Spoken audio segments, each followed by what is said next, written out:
अस्सलाम वालेकुम रहमतुल्लाहि व बरकातुहू। मुहतरम सामीन किराम, उम्मीद है आप सब खैर आफियत से होंगे। बहुत सारे लोगों में और ख़वातीन में भी ये बात मशहूर है कि लड़कियों को आलिमा और हाफिज़ा नहीं बनाना चाहिए।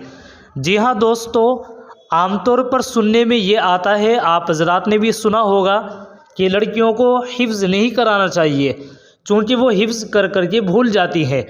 इसी तरीके से आलिमा भी नहीं बनाना चाहिए, बाज़ हज़रात ये भी बोलते हैं। तो इस बात में कितनी सच्चाई है?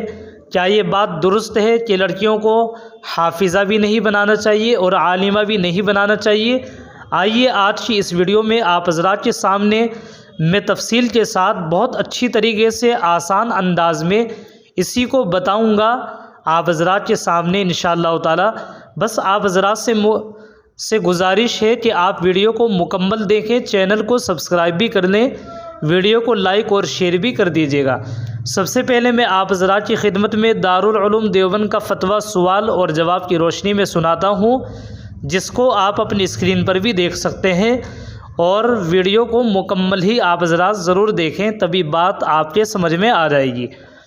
किसी साइल ने दारुल इफ्ता दारुल उलूम देवबंद से मालूम किया है, क्या किसी लड़की को कुरान करीम हिफ्ज़ करना जायज़ है?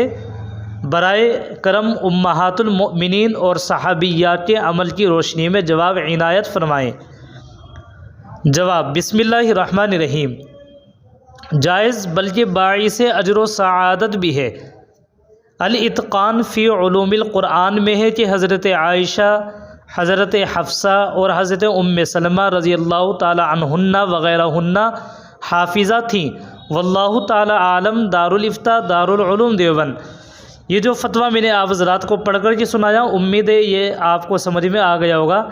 इससे यही बात समझ में आती है कि जब सहाबियात भी हाफिज़ा थी तो आज के दौर में लड़कियों को हाफिज़ा बनाना तो बदरजे ओला अच्छी बात है, उनको तो हाफिज़ा बनाना चाहिए और ये बाइसे अजर सवाब भी है।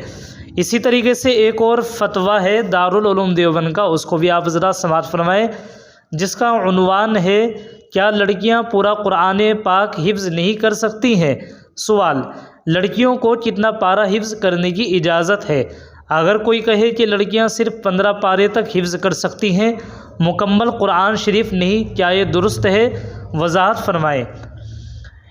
इसका जवाब भी आप ज़रा समाअत फरमाएँ। बिस्मिल्लाहिर्रहमानिर्रहीम। जिस तरह लड़के कुरान पाक हिफ्ज़ कर सकते हैं, इसी तरह लड़कियां भी कुरान पाक हिफ्ज़ कर सकती हैं।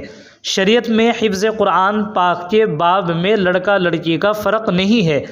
और अगर कोई शख्स ये कहता है कि लड़कियां सिर्फ 15 पारे हिफ्ज़ कर सकती हैं, मुकम्मल कुरान पाक नहीं, तो इसकी बात बेदलील है। अलबत्ता चूँकि लड़कियां बुलूग़ के बाद अय्याम हैज़ में कुरान पाक की तिलावत नहीं कर सकती, तरावीह या नवाफिल में कुरान पाक नहीं सुना सकती, और शादी के बाद शोहर और बच्चों की ज़िम्मेदारियाँ और उनके मसाइल आम तौर पर कसरत तिलावत से माने होते हैं, इसलिए जो बच्चियां ज़हीन और बाज़ौक़ हों, सिर्फ़ उन्हें मुकम्मल कुरान पाक हिफ्ज़ कराना चाहिए, वरना सिर्फ़ पारे अम, सूरह यासीन, सूरह वाक़िया और सूरह मुल्क वग़ैरह हिफ्ज़ कराने पर इक्तिफ़ा करना चाहिए। वल्लाहु ताला आलम। दारुल इफ्ता दारुल उलूम देवबंद। ये थे दारुल उलूम देवबंद के दो फतवे जो मैंने आप हज़रात की खिदमत में पेश किए हैं और आपने स्क्रीन पर भी उनको देख लिया है। अब मैं आप हज़रात की खिदमत में दारुल उलूम देवबंद का एक और फ़तवा पढ़ कर के सुनाता हूँ कि क्या लड़कियों को आलिमा बना सकते हैं या नहीं। किसी ने दारुल इफ्ता दारुल उलूम देवबंद से मुख्तलिफ़ सवालात किए हैं, लेकिन इस वीडियो में सिर्फ उसी सवाल का जवाब देना है जो कि आपने थंबनेल में पढ़ा है। नंबर 3 में लिखा हुआ है, मेरी तमन्ना ये है कि इसे हाफिज़ा या आलिमा बनाओ, यानी अपनी बेटी को। कोई कहता है कि लड़कियों को हाफिज़ा और आलिमा नहीं बनाना चाहिए, सिर्फ़ उन्हें ज़रूरी दीनी तालीम देना चाहिए। नंबर 3 सिर्फ़ नंबर 3 से हमारा ताल्लुक़ है, आप ज़रा उसको समाअत फरमाएँ। जवाब, बिस्मिल्लाहिर्रहमानिर्रहीम। अगर बच्ची का हाफिज़ा या आलिमा बनने का शौक़ है और मदरसे में पर्दा वग़ैरह की अच्छी तरह पाबंदी है, तो हाफिज़ा आलिमा बना सकते हैं। और उन साहब का ये कहना कि लड़कियों को हाफिज़ा आलिमा नहीं बनाना चाहिए, दुरुस्त नहीं है। यह था सवाल और जवाब दारुल इफ्ता दारुल उलूम देवबंद की रोशनी में। उम्मीद है आप हज़रात को बात अच्छे से समझ में आ गई होगी। और आप हज़रात कमेंट्स में जज़ाकल्लाह या कोई दुआया जुमला ज़रूर लिखिएगा। वीडियो को जितना ज़्यादा हो सके शेयर भी कर दीजिएगा, लाइक भी कर दीजिएगा। जज़ाकुमुल्लाहु खैरा। अस्सलामु अलैकुम व रहमतुल्लाहि व बरकातुहू।